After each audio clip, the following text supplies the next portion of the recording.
Pouvoir, manipulation, stratégie. Ces mots évoquent-ils Nicolas Machiavel?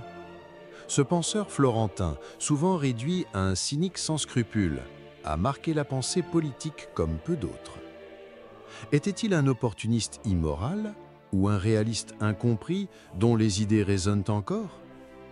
Plongeons dans l'univers fascinant de Machiavel pour décrypter ses concepts audacieux et comprendre pourquoi, 5 siècles après sa mort, il continue d'influencer notre monde. Né en 1469 à Florence, Machiavel grandit dans une Italie fragmentée, où les cités-États, comme Florence sous l'emprise des Médicis, rivalisent sans merci. Brillant et ambitieux, il devient à 29 ans secrétaire de la seconde chancellerie, un poste stratégique. Pendant 14 ans, il observe le pouvoir de près, côtoyant des figures comme César Borgia. Ces années forgent sa vision pragmatique de la politique. Mais, en 1512, les Médicis reprennent Florence, et Machiavel, lié à l'Ancien Régime, est arrêté, torturé, puis exilé. C'est dans cet isolement qu'il rédige Le Prince, l'œuvre qui le rendra célèbre et controversée. Le Prince, publié posthumement en 1532, bouleverse la pensée politique. Contrairement aux traités idéalistes de l'époque, Machiavel décrit le pouvoir tel qu'il est, non tel qu'il devrait être. Il écrit « Il y a si loin de la façon dont on vit à celle dont on devrait vivre, que celui qui délaisse ce qui se fait pour ce qui devrait se faire court à sa perte. » Un dirigeant, selon lui, doit parfois agir sans morale pour préserver l'État. Cette idée, proche de « la fin justifie les moyens », choque une Europe dominée par la morale chrétienne. Machiavel conseille d'être clément, fidèle, mais aussi prêt à devenir l'inverse si nécessaire. Un prince doit savoir être lion et renard. Accusé de promouvoir la tyrannie, il observe simplement la réalité sans phare, marquant un tournant vers une politique réaliste. Ce réalisme politique, cœur de sa pensée, rejette les utopies naïves. Machiavel voit les hommes comme égoïstes et ingrats.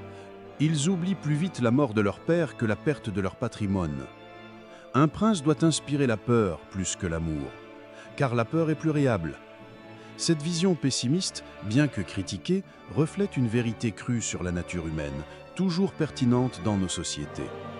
Pour Machiavel, un dirigeant fort garantit la stabilité, même au prix de choix immoraux, car un État faible succombe aux menaces.